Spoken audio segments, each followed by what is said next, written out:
Hello' everyone, সকলোকে স্বাগতম জনাইছোঁ অন্য এটা মিনি ব্লগলৈ। আজি যাবলৈ ওলাইছোঁ মন্দিৰ এভাগলৈ বুলি। হয়তো আপোনালোকে কিছুমানে চিনি পাব, হয়তো আপোনালোকে কিছুমানে চিনি নাপায়।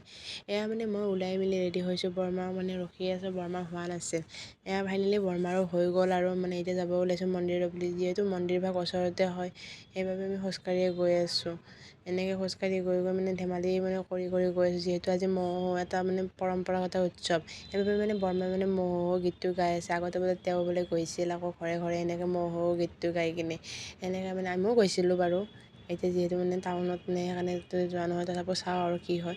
এয়া ফাইনেলি আহি পালোঁ গণেশ মন্দিৰ ভাগ। আমি এতিয়া আহি মেলি মানুহ বেছি নাছিল বাৰু। আমি কাষতে শিৱ মন্দিৰ ভাগো আছে, তাতো সেৱা ল'লোঁ। লৈ মেলি আকৌ নিৰল নিস্তব্ধ ঠাইখিনি আপোনালোকে হয়তো চিনি পাইছে, কিছুমানে আহি পাইছে দিয়ক। এয়া মন্দিৰ ভাগ কি ধুনীয়া হৈ আছে চাওকচোন। এতিয়া আজি যিহেতু পূৰ্ণিমা, সেইটো কাৰণে আহিছোঁ আমি। আজি মানুহ বেছি নাছিলে। আজিলৈ এইখিনিয়ে আছিল। নেক্সট ওচৰত আপোনালোকক লগ পাম। Bye bye.